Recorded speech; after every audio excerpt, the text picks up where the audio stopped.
নবদ্বীপ ব্লকের বাবলারি পঞ্চায়েতের সামনে উত্তর বাবলারি ঘোষপাড়া রাস্তা জুড়ে রয়েছে গোবর এবং কাদা জল। চলাচল করতে সমস্যায় পড়েছেন স্থানীয় বাসিন্দারা। আর এর প্রতিবাদে রাস্তা পরিষ্কারের দাবিতে নবদ্বীপ বাবলারি পঞ্চায়েতে তালা ঝুলিয়ে বিক্ষোভ দেখালেন ওই এলাকার 4-5 জন মহিলা। গতকাল সকাল থেকে প্রায় 2 ঘন্টা ধরে বিক্ষোভ চলে। তার জেরে এদিন পঞ্চায়েত প্রধান সহ অন্যান্য কর্মীরা অফিসেই ঢুকতে পারেননি। খবর পেয়ে ঘটনাস্থলে পৌঁছয় নবদ্বীপ থানার পুলিশ। পরে পঞ্চায়েত প্রধানের আশ্বাস পেয়ে তালা খুলে দেন বিক্ষোভরত মহিলারা। উল্লেখ্য, নবদ্বীপ ব্লকে বাবলারি পঞ্চায়েতের সামনে উত্তর বাবলারি ঘোষপাড়া রাস্তাটির অবস্থা বেশ খারাপ। বৃষ্টি হলে জল ও কাদায় চলাচলের অযোগ্য হয়ে ওঠে। তার মধ্যে ওই এলাকার কিছু মানুষ আবার রাস্তায় গোবর ফেলছেন, ফলে রাস্তা থেকে দুর্গন্ধ ছড়াচ্ছে। তাদের দাবি, বারবার এই রাস্তার সমস্যা নিয়ে পঞ্চায়েতকে জানানো হলেও কোনো কাজ হয়নি। এদিকে ক্ষুব্ধ মহিলারা পঞ্চায়েতে তালা লাগিয়ে প্রায় 2 ঘন্টা ধরে বিক্ষোভ দেখায়। আসুন শুনে নিই বিক্ষোভরত মহিলা, পঞ্চায়েত প্রধান এবং স্থানীয় মানুষের বক্তব্য। আমি যদি সেখানে লোকাই তাহলে তুমি আমাকে কথা বলতে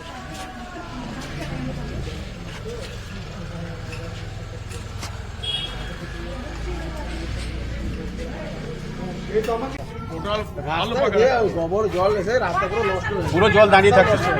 ওখানে নিচে হয়ে গিয়েছে, মাঝখানটা নিচে হয়ে গেছে, মাঝখানটা নিচে হয়ে আর যত খিচ গিয়ে ওখানে জমা হয়ে যাচ্ছে, ওখানে মানুষ যেতে পারছে না, অরিজিনালি যেতে পারছে না ওখান দিয়ে মানুষ। কি সমস্যা?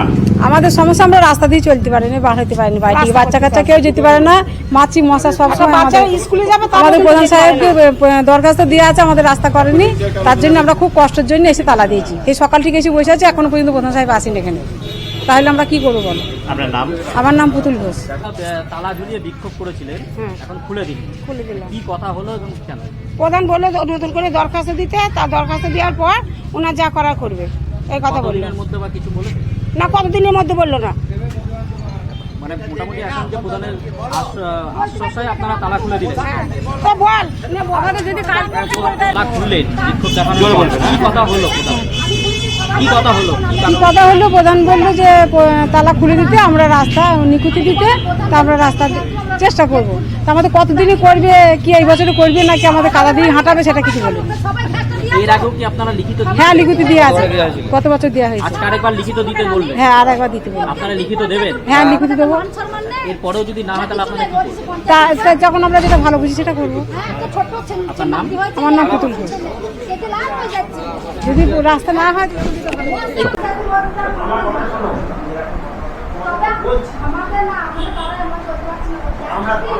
দাদা, আজকে এই যে পঞ্চায়েতের তালা ঝুলিয়ে এলাকার মানুষ বিক্ষোভ দেখায়, কি কারণে এবং কি ব্যাপার? বিস্তারিত বিষয়টা আমিও জানতাম না। ওরা প্রায় 1 বছর আগে আমাদেরকে একটা অ্যাপ্লিকেশন করেছিল।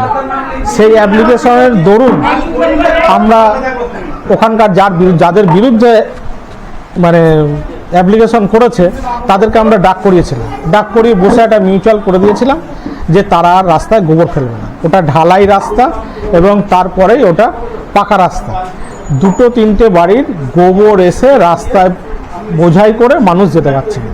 2-3টে বাড়ির প্রবলেমের কারণে আজকে তাদেরকে বলে শুনছে না।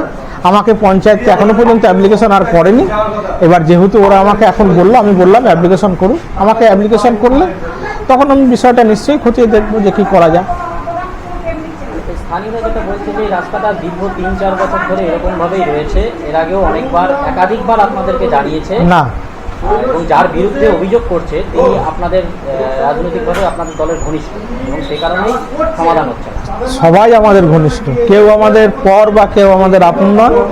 যারা বলছে এবং যারা করেছে, দুপক্ষই আমাদের ঘনিষ্ঠ এবং তারাই সবাই সবার আত্মীয়। এই জায়গাটা বাড়ির গোবর, আমরা তাদেরকে এবার ওরা যদি আমাদেরকে লিখিত দেয় নিশ্চয়ই আমরা ব্যবস্থা নেব। আজকে আপনাদের আশ্বাসে তারা তালা খুলেছে? হ্যাঁ, তারা আমাদের লিখিত দিক, লিখিত দিলে আমরা যেরকম, যদি কারোর ব্যক্তিগত দেয় তাহলে তার ব্যক্তিগত নামে তাদের নামে এফআইআর করা হবে।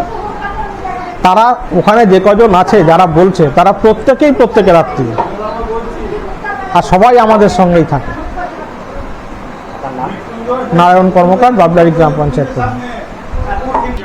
সমস্যা বলতে আমার বাড়ির সামনে যে বাবলির পঞ্চায়েতের যে 34 নম্বর ওয়ার্ডের যে মেন রাস্তাটা আছে, যাওয়ার রাস্তা, যাতায়াতের মেন রাস্তাটা, এই রাস্তাটা যে আমাদের পিএইচির যে জল ট্যাঙ্কি রয়েছে, জল ট্যাঙ্কি থেকে সুভাষনগরের দিকে যাওয়ার যে রাস্তাটা, ওই রাস্তাটা টোটাল রাস্তাটাই দুটো ফ্যামিলি আছে, যেখানে আর কি বাড়ির সমস্ত নোংরা গোবর আবর্জনা ফেলে রাস্তা ভরিয়ে দেয়, যেখানে মানুষের যাতায়াতের একদম অনুপযোগী হয়ে উঠেছে। যে মানুষ হেঁটে তো দূরে থাক, একটা গাড়ি নিয়েও যেতে পারে না, তার গাড়িটাও নষ্ট হয়, যে লক্ষ লক্ষ টাকা দিয়ে গাড়ি কেনা, গাড়িটাও নষ্ট হয়, প্লাস হেঁটে যাওয়ার তো কোনো উপায় নেই। যদি কেউ ওই পাড়া থেকে কেউ বাড়ি থেকে বেরোবে মনে করে এই বর্ষাকালে, তাহলে তাকে বাড়ি থেকে বেরোনোর পর অন্য রাস্তায় গিয়ে কারোর বাড়িতে গিয়ে বা কারোর রাস্তার কলে গিয়ে হাত পা ধুয়ে তবে তার গন্তব্যস্থলে যেতে হবে, তার কর্মস্থলে যেতে হবে। তাছাড়া সে কর্মস্থলে পরিষ্কার পরিচ্ছন্ন মানুষের মতো পরিবেশে সে যেতে পারবে না, তাকে একটা নোংরা গ্রামের সেই আর কি মনে হবে যে একটা পাড়াগা থেকে এসে, যেখানে কোনো রাস্তাঘাট নেই বা অর্ধেক মাজা কোমর ডোবা রাস্তা থেকে উঠে এসছে তারা। কিন্তু এটা বাবলারি পঞ্চায়েতে এত সুন্দর একটা পঞ্চায়েত, সমস্ত পাড়ার রাস্তা, এত সুন্দর পরিষ্কার পরিচ্ছন্ন রাস্তা, সেই কোনো পরিবেশ ওই পাড়ার রাস্তার মধ্যে নেই, যেটা জঘন্যভাবে নষ্ট করেছে দুখানা ফ্যামিলি।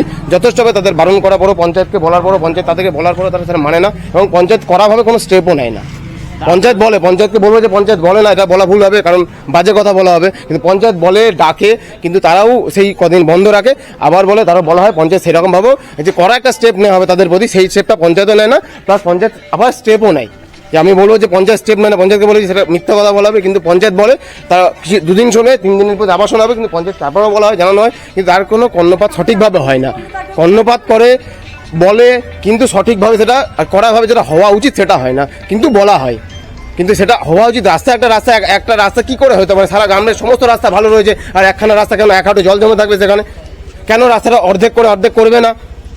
কিন্তু আমরা তো বাড়ি থেকে বেরোবো, আমার তো একটা চাকরি করি, সেখানে আমাকে বাড়ি থেকে বেরিয়ে আমার গন্তব্যস্থলে, আমার কর্মস্থলে যেতে হবে, আমি গায়ে নোংরা কবর কাদার মেখে যাবো? কিন্তু এটা তো ঠিক, আপনাদের জন্য টোটাল পঞ্চায়েত বন্ধ হয়ে গেছে, আশেপাশে যারা কাজ করছে। আমি পঞ্চায়েত বন্ধ করি না, আমি আসলাম, শুনলাম এখানে প্রবলেম হচ্ছে, আমি আসলাম, আমাকে জিজ্ঞেস করে আমি আপনাকে উত্তর, আমি পঞ্চায়েত বন্ধ করি, আমি কেন পঞ্চায়েত বন্ধ করতে যাবো?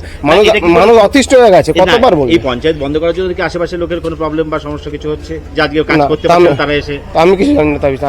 আপনি আসলাম এখনই, সবাই দেখলাম, আমি এখনই আসলাম, আমাকে জিজ্ঞেস করলেন আমি যা বললাম আমার সমস্যাটা, আমি ওই পাড়ার একজন আর কি বাসিন্দা, আমার নাম সুজিত ঘোষ। অবরোধ করে থাকে।